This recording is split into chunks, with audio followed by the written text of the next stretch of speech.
Party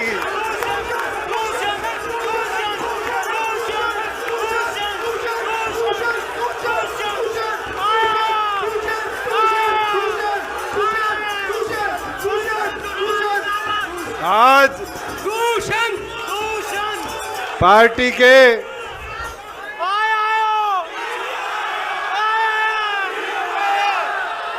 8वें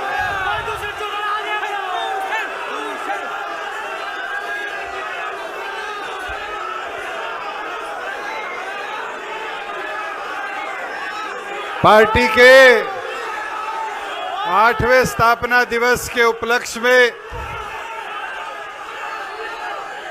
Julana Jind की इस ऐतिहासिक धरा पर हमारा नेतृत्व कर रहे पार्टी के राष्ट्रीय अध्यक्ष बहुत ही आदरणीय डॉक्टर अजय सिंह चौटाला जी, पार्टी के वरिष्ठ राष्ट्रीय उपाध्यक्ष डॉक्टर केसी बांगड़ जी, पार्टी के हरियाणा प्रदेश के बहुत ही मेहनती प्रदेश के अध्यक्ष आदरणीय ब्रिज शर्मा जी, उत्तर प्रदेश के जननायक जनता पार्टी के अध्यक्ष आदरणीय चौधरी महेंद्र सिंह जी, पंजाब प्रदेश के अध्यक्ष आदरणीय संदीप जाखड़ जी, दिल्ली प्रदेश के अध्यक्ष दिनेश डागर जी, हमारे गुजरात के अध्यक्ष बहुत आदरणीय गुजर साहब, मंच पर विराजमान बहुत ही आदरणीय श्रीमती नैना चौटाला जी, आप सबके अपने लाडले जुलाना के पूर्व में विधायक रहे भाई अमरजीत डांडा जी, जिला जींद के अध्यक्ष आदरणीय जोरा सिंह जी, महिला अध्यक्षा और प्रभारी किरण पूनिया जी, रजनी मलिक जी, मंच पे विराजमान बीसी सेल के प्रदेश अध्यक्ष और प्रभारी आदरणीय राजेश सैनी जी, धर्मपाल एक्सियन जी, मंच पर विराजमान पार्टी के एससी सेल के अध्यक्ष और प्रभारी आदरणीय रमेश खटक जी, सुरेंद्र भागीराम जी, मंच पर आपको निरंतर इस रैली में नेतृत्व दे रहे युवा इकाई के अध्यक्ष अजीत दिग्विजय सिंह जी, बहुत ही आदरणीय सोंडा साहब, कुमारी फूलवती जी। अब मैं नाम लूंगा तो समय बहुत ज्यादा लग जाएगा। तमाम पार्टी के राष्ट्रीय, प्रदेश, जिला, हल्का स्तर के वरिष्ठ पदाधिकारीगण, 22 के 22 जिलों के जिला अध्यक्षगण और आज यहाँ पर हरियाणा के प्रत्येक गांव से पहुंचे मेरे बुजुर्गों, मेरे युवा साथियों, मेरी माताएं बहनें, ये पार्टी का स्थापना दिवस एक बड़ा महत्वपूर्ण क्षण है और आज भाषण से ज्यादा मैं अपने दिल की बात रख दूं तो बेहतर है। साथियों, आज हम सब यहाँ एकत्रित हुए, मगर 5 साल, 5.5 साल पहले के अगर पल की बात करें तो आज मैं कुछ आप लोगों से पूछ लूं।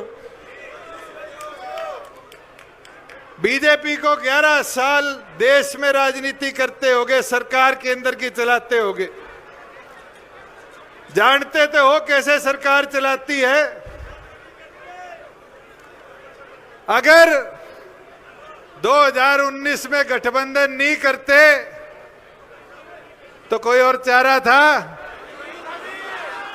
बता दो। आज अमरजीत खड़ा है यहां।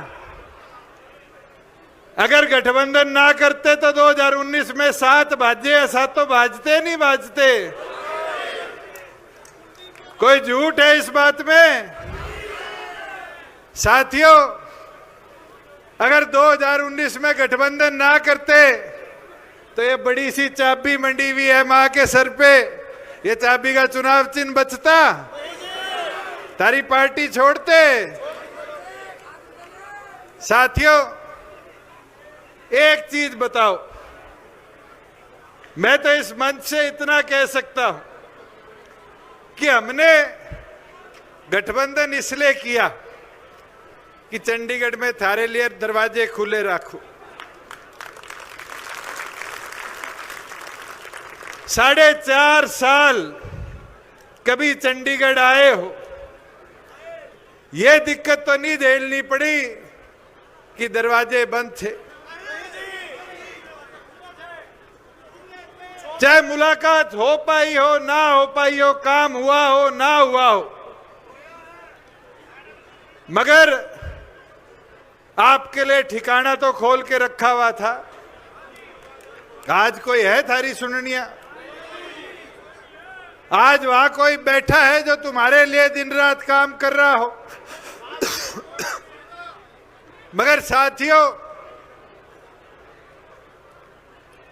एक चीज करी गई कि आपको बदनाम इतना कर दो कि आप कमजोर पड़ जाओ। मैं तो इतिहास के 2 पलों से सीखा हूं।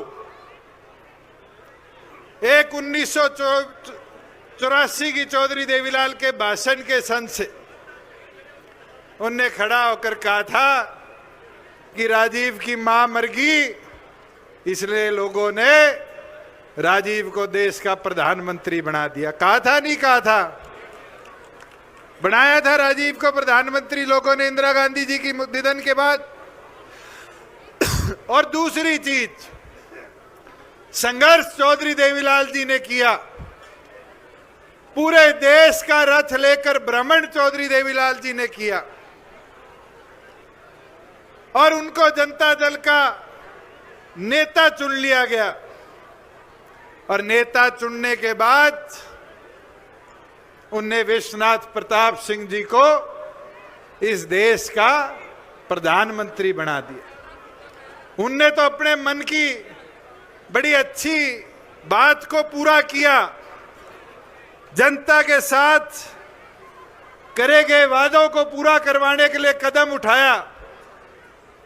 मगर 1.25 साल में उसी विश्वनाथ प्रताप सिंह ने चौधरी देवीलाल को सरकार से बाहर फेंकने का काम किया, हटाने का काम किया, मंत्री पद छीनने का काम किया। इतिहास सत्य है। चौधरी देवीलाल जी को ये राजनीति रणनीति दोनों मिला के करनी नहीं आती थी। उनने जब काम किया अपने दिल से काम किया। मगर उनके साथ भी समय समय पर धोखा हुआ। इतिहास है।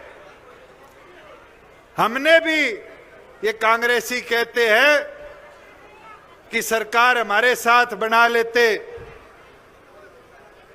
दिग्विजय और डॉक्टर बांगड़ बैठे हैं, हुड्डा वाली बात तो सुनी होगी, सुनिए नहीं सुनी? अहमद पटेल का मेरे पास भी फोन आया था, हमने कहा नंबर ले आओ, हम तुम्हारे साथ हो लेंगे। मगर साथियों, बीजेपी के पास 40 थे, 7 तो निर्दलीय बीजेपी के साथ थे। सरकार किसकी बननी थी? अगर उस दिन कदम ना उठाते तो आज क्या बुड्ढों को 1000 रुपए बढ़ के मिल रहे हैं, विधवा को 1000 रुपए बढ़ के मिल रहे हैं, ये 1000 रुपए मिलते, ये 50% पंचायतों में हिस्सेदारी मिली है, मिलती। आप लोगों के करे हुए वादों को पूरा करवाने के लिए वो कदम उठाया। मगर सारे हमारे पीछे एक षड्यंत्र से पड़ गए। और पड़े कैसे कि अगर जेजेपी को नहीं रोका तो कहीं ना कहीं उनके लिए खतरा था। और उनके लिए खतरा नहीं, असली सच्चाई तो है उनकी अगली पीढ़ी के लिए भी खतरा था। बता दो कोई झूठ है? मगर इन लोगों ने एक सूत्री कार्यक्रम 5 साल चलाया, और वो सूत्री कार्यक्रम था कि आप लोगों को राजनीतिक तौर पर कमजोर कर दिया जाए।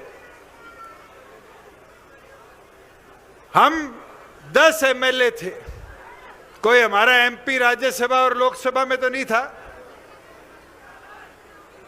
किसान आंदोलन की बात करेगी, दुष्यंत इस्तीफा दे देता। मेरे इस्तीफा देने से तो प्रदेश सरकार भी ना गिरती, केंद्र तो बहुत दूर की बात थी। मगर साथियों, एक चीज बता सकता हूं, विपदा क्या है। जिन लोगों ने पार्लियामेंट में खड़े होकर इस बिल के लिए वोट दिए, वो भी हमारे पीछे पड़ गए। जिनने सेटिंग कर बीजेपी के साथ चुनाव मिलकर लड़ा, वो भी हमारे पीछे पड़ गए।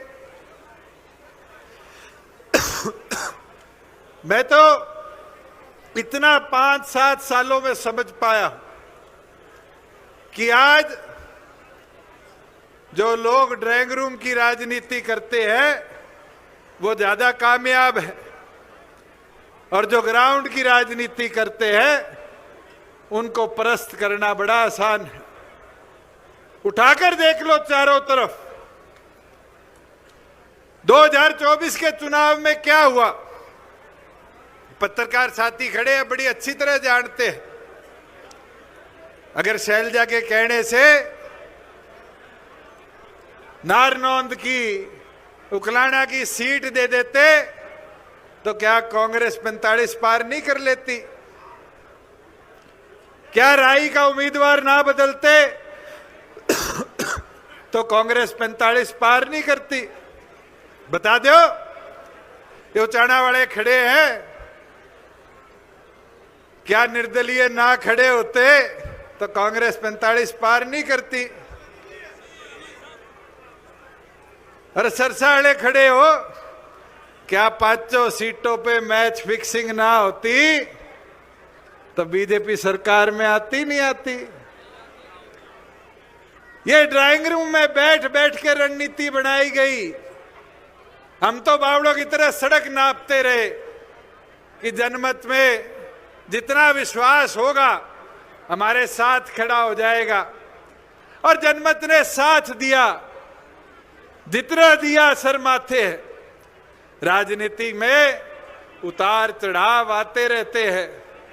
चौधरी देवीलाल जी के 65 साल के राजनीतिक जीवन में रिकॉर्ड है 6.5 साल सरकार में रह पाए, और प्रदेश सरकार में 4 साल। जब उनके पास बहुमत था तो भी ड्राइंग रूम वाला भजनलाल 82 में सरकार ले नहीं गया,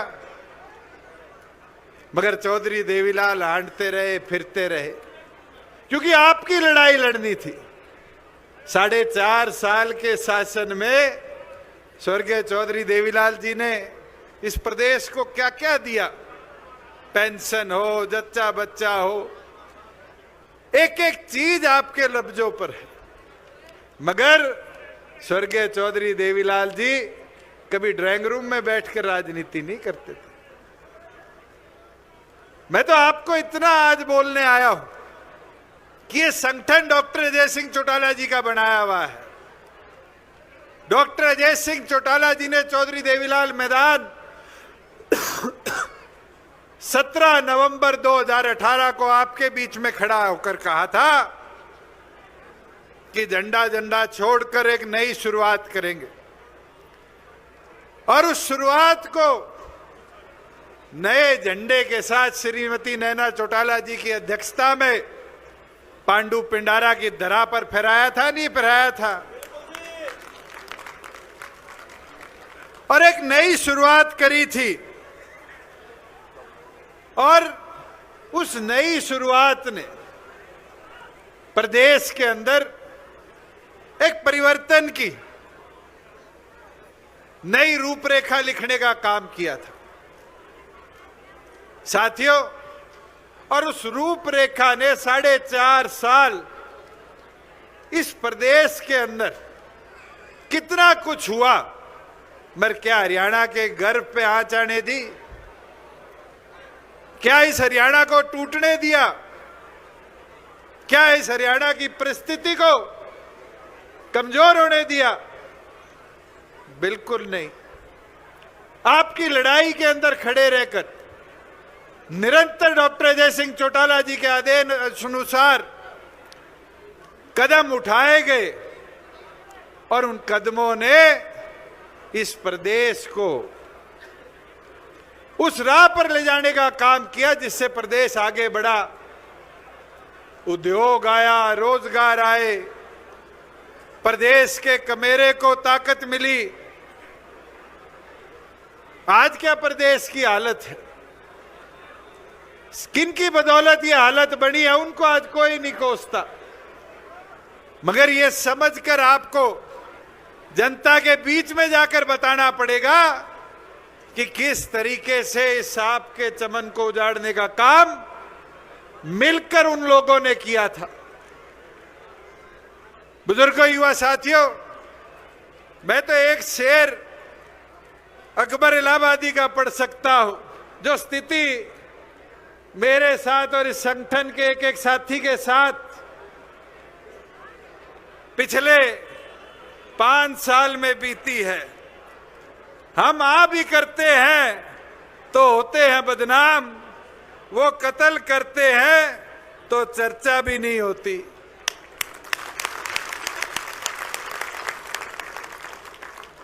साथियों, प्रदेश के आज क्या स्थिति है अपराध की? आज चाहे अपराध के अंदर मर्डर हो, रेप हो, चाहे फिरौती हो, रंगदारी हो, लूट हो, डकैती हो, निरंतर अपराध इस प्रदेश में बढ़ता जा रहा है। और प्रदेश का मुखिया कहता है गुंडों भाग जाओ,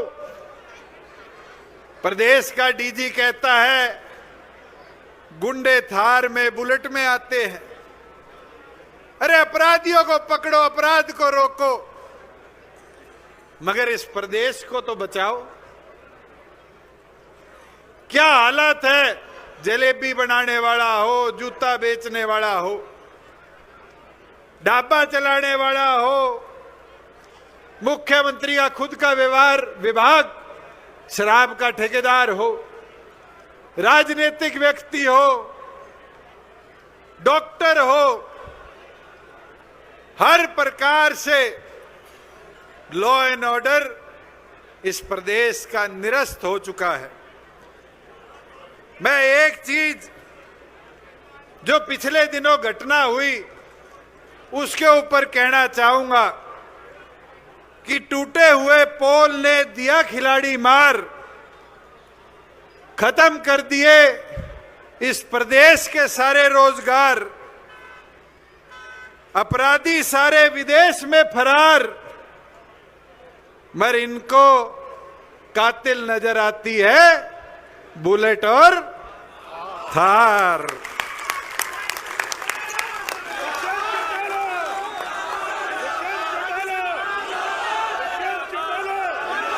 साथियों, जहां आप खड़े हो, यहां से कुछ ही किलोमीटर दूर खेल के मैदान में हमारे एक युवा साथी के साथ जो घटना हुई, उसके बाद सरकार कहती है वो स्टेडियम खेल विभाग का नहीं था। विभाग किसी का भी हो, स्टेडियम तो सरकार का था, कमी तो सरकार की रही है, मगर खिलाड़ियों के साथ दुर्भाग्य क्या है, 40% मेडल लाए हरियाणा और खेल गुजरात में।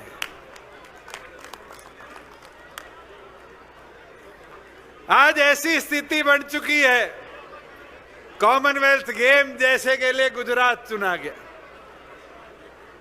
औद्योगिक सब्सिडी देनी हो केंद्र सरकार ने तो गुजरात चुना गया। और अब तो हमारे मुख्यमंत्री की नकेल भी कहां है? समझो इस चीज को साथियों कि आज व्यवस्था सुधारने पे विचार नहीं है इन लोगों के। इन लोगों की सोच एकमात्र है कि कैसे हमारा आपस का ताना बाना जो है, भाईचारा जो है, उसको तोड़ दिया जाए। ये नहीं देखते रोजगार कैसे बनाना है।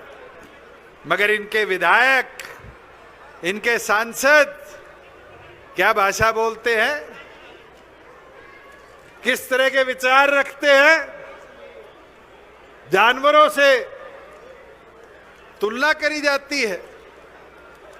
साथियों, ये समझो जो इनने व्यवस्था मेवात के लिए बनाई थी वो मेरे देखी हुई है।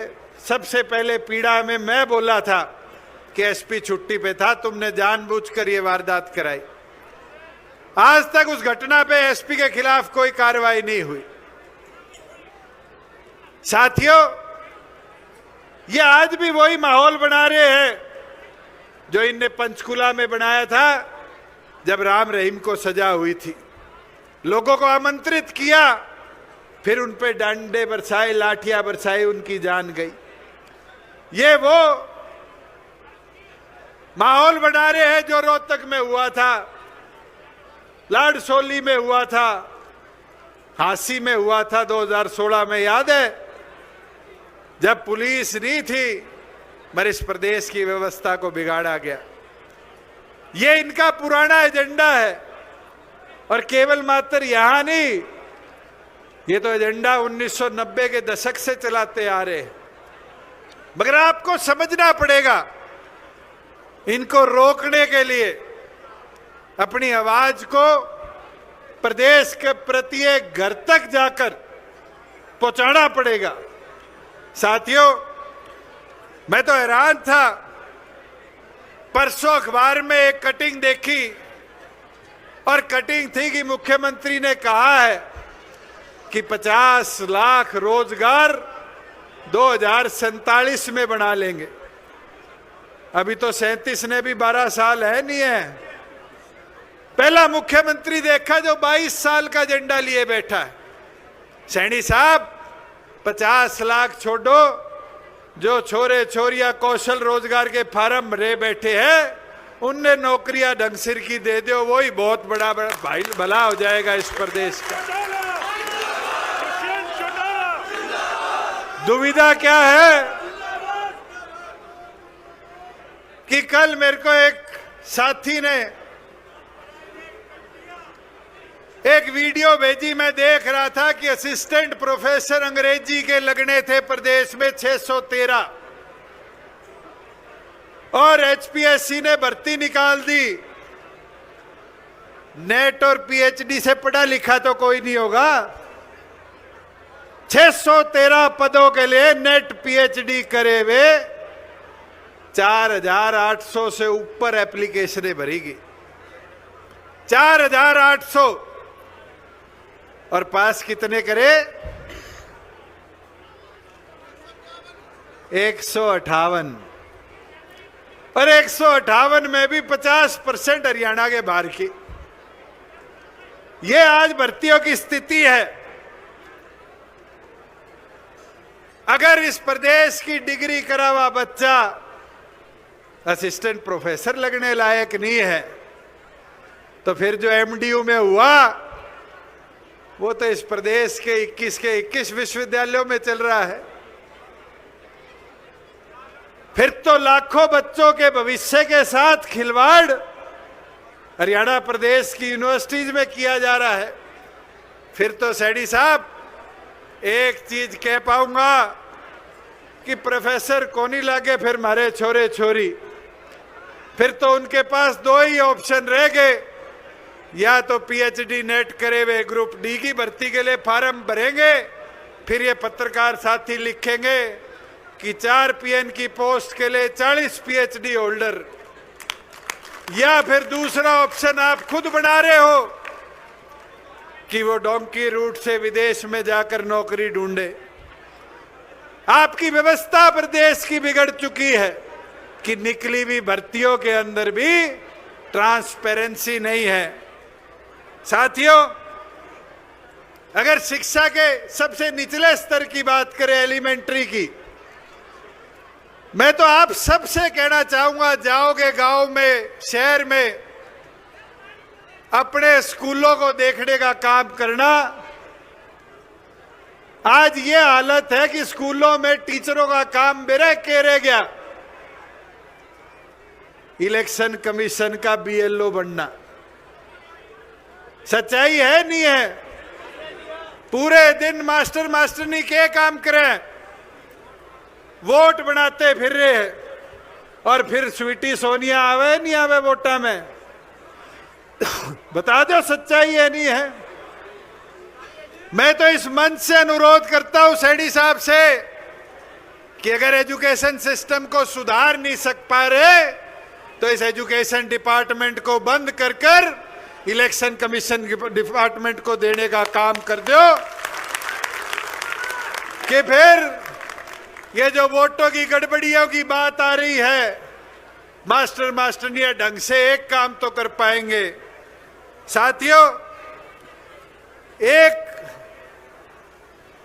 बड़ी दुविधा की चीज पिछले दिनों देखी, मंच पर डॉक्टर भीमराव अंबेडकर जी की हमने तस्वीर लगा रखी, और हमारे लिए सौभाग्य है कि जब चौधरी देवीलाल जी इस देश के उप प्रधानमंत्री थे, तब डॉक्टर बाबा भीमराव अंबेडकर जी को उनने मरणोपरांत भारत रत्न से सम्मानित करवाया था।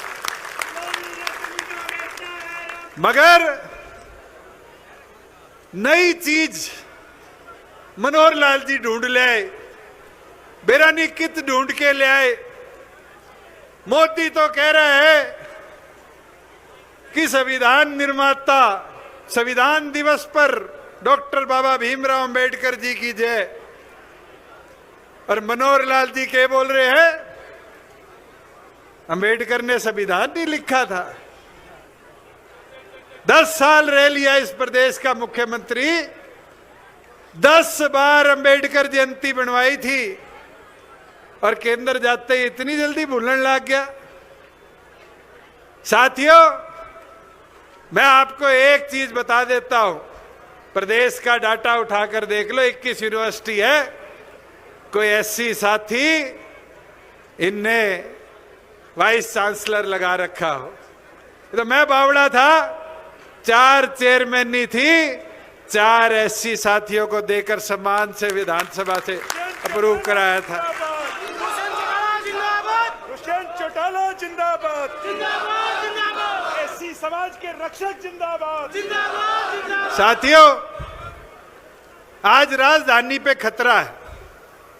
सुनने में आया है कि अब विंटर सेशन में ये बिल लेकर आ रहे हैं, और बिल किस चीज का? कि चंडीगढ़ के अधिकार जैसे जम्मू कश्मीर को दिए, लद्दाख को दिए, दमन दीव, गोवा को दिए, अब केंद्र के हाथ में आ जाएंगे। तो फिर तो हमारी राजधानी भी गई। हमने प्रयास किया था नई विधानसभा की जमीन मिल जाए, केंद्र ने वो प्रस्ताव भी फेंक के मारा।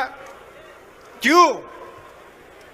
क्योंकि ये जानते हैं कि आज विधानसभा में बैठे 90 के 90 सदस्य गूंगे और बहरे हैं, कोई लड़ाई लड़ने जोगा नहीं है। ये तो एक काम कर सकते हैं, जैसे खेत में आपा खड़े हैं, इस खेत में अगर कोई किसान पराली जला दे तो पुलिस वाला आके उस पे पर्चा दर्ज कर देगा और फिर मेरी फसल मेरा ब्यौरा से उसकी सरकारी खरीद रोक देंगे। ये तो किसान को प्रताड़ित करना जानते हैं। और इस बार तो घीसा गाल दिया सैनी ने। जीरी लेके गए थे सारे मंडी में। मैं पूछना चाहता हूं, 4.5 साल में थारी जीरी बिकी थी नहीं बिकी थी ढंगता है? मर इस बार कह रहा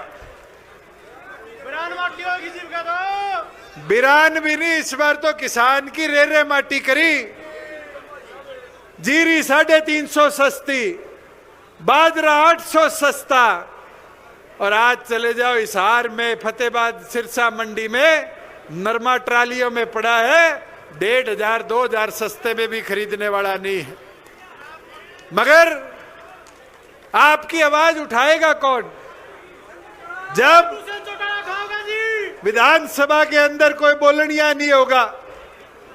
मेरे साथ अमरजीत विधायक थारे जुलाने का तो था, जो हजारों एकड़ में पानी खड़ा होता था, अड़ अड़ के पाइपलाइन डलवा के आज फ्लड मुक्त करा गया नहीं करा गया? 350 करोड़ रुपए मेयर से साइन कराए हुए हैं सड़कों के। पूरे जुलाना में सड़कें बना गया नहीं बना गया? आज सारा हरियाणा यहां आया है, कोई आने में दिक्कत हुई हो? साथियों, हमारी बहन है और आप लोगों ने भी हाथ जिता दिया। मगर सोचो, 1 साल के अंदर कोई अमरजीत के बराबर का 1% काम भी करा पाई है हल्के में? मैं तो इतना आपको बोल सकता हूं, ताकत आपने देनी है। जिताओगे आप, डॉक्टर अजय सिंह चौटाला जी के कंधों को मजबूत करोगे आप, हम तो आपके साथ खड़े होकर लड़ते रहेंगे। विधानसभा में भेजोगे तो विधानसभा में आपकी लड़ाई लड़ेंगे, पार्लियामेंट में भेजोगे तो पार्लियामेंट में आपकी लड़ाई लड़ेंगे। मैं पार्लियामेंट में था, 14 और एमपी थे। कोई ट्रैक्टर लेके गया हो दूसरा, कोई खड़ा होके हर रोज आपकी लड़ाई लड़ता हो? यह समझना पड़ेगा आपको कि आपकी लड़ाई कौन लड़ सकता है। मैं तो इतना जरूर बोलूंगा कि आज इस सरकार ने कमेरे को और कमजोर करना शुरू कर दिया। ये मेरी माताएं बहनें बैठी है, 2100 रुपए के योजना लेके आए, लाडो लक्ष्मी योजना। ना लाडो को लाभ मिला ना लक्ष्मी को लाभ मिला, और फॉर्मेलिटी कर दी, इतनी ज्यादा बिजली का बिल लाओ, 1 लाख से ज्यादा परिवार की आय ना हो। ये तो अखबार का डाटा है। इस लाडो लक्ष्मी योजना के चक्कर में 7000 विधवाओं की पेंशन काटने का काम इस सैनी सरकार ने किया। ये बूढ़ों से वादा किया 2 साल बाद 200 रुपए पेंशन बढ़ा देंगे 1 नवंबर से। आज तो 7 दिसंबर आली, कोई 1 रुपया बढ़ के भी आया हो, जबकि लगभग अगर 38,000 बूढ़ों की पेंशन काट दी। और इस परिवार पहचान पत्र ने जिस बीपीएल की सीमा को हमने 1,20,000 से बढ़ा के 1,80 किया था, आज उस बीपीएल कार्ड की श्रेणी में से 6,84,000 बीपीएल कार्डों के भी कार्ड काटने का काम इस सरकार ने किया है। साथियों, मैं तो इतना बोल सकता हूं कि ये लड़ाई आपकी है। आप लोगों ने इस लड़ाई को लड़ना है। साथियों, एक विनती निवेदन मेरा है, पार्टी आप लोगों की, संघर्ष आप लोगों ने करना है। मगर जैसे आज काम किया है, मैं 22 के 22 जिला अध्यक्ष बैठे हैं मंच पर, प्रभारी बैठे हैं, हल्कों के जिलों के प्रभारी बैठे हैं, प्रधान बैठे हैं। एक बार इनके लिए जोरदार तालियां बजा। पार्टी जिंदाबाद, इन सब की मेहनत थी, जननायक जनता पार्टी जिंदाबाद, जिंदाबाद जिंदाबाद। जिनने एक एक व्यक्ति तक जाकर डॉक्टर अजय सिंह चौटाला जी के आदेश को आप लोगों तक पहुंचाया और इस स्थापना दिवस को ऐतिहासिक स्वरूप देने का काम किया। और मुझे पूरा विश्वास है कि आप लोग सारे अगर इसी तरह 4 साल मैदान में उतरकर संघर्ष की पृष्ठभूमि को और मजबूत करोगे तो साथियों दोबारा जननायक जनता पार्टी डॉक्टर अजय सिंह चौटाला जी के नेतृत्व में वहीं पहुंचेगी। मगर यह काम आपने करना है। हम तो साथ आपके खड़े हो सकते हैं। 6800 गांव है जहां मेरी ड्यूटी डॉक्टर साहब लगाएंगे, जहां दिग्विजय की लगाएंगे, जहां अमरजीत की लगाएंगे, जहां मंच पे बैठे एक एक साथी की नजरें देख लो। जिसकी ड्यूटी लगेगी वो आपके साथ यूं ही आकर खड़ा होगा। मगर आप सबको अगले 4 साल संघर्ष करना पड़ेगा। मैं तो इतना आपको विश्वास के साथ कह सकता हूं, चौधरी देवीलाल जी के जीवन से हमने सीखा है कि अगर पांव की रफ्तार चलती रहेगी तो आपको कोई रोकने वाला नहीं है। ये सरकार में आना जाना ये तो राजनीति के टेम्परेरी फेजेज है। बहुत से लोग इस सोच के साथ बैठे थे कि आपका संबंध कमजोर हो गया। मगर मैं धन्यवाद करूंगा कि डॉक्टर अजय सिंह चौटाला जी के नेतृत्व में आज आपने प्रदेश को दिखा दिया कि आपका संगठन और ज्यादा मजबूत हुआ है। और मैं अब पार्टी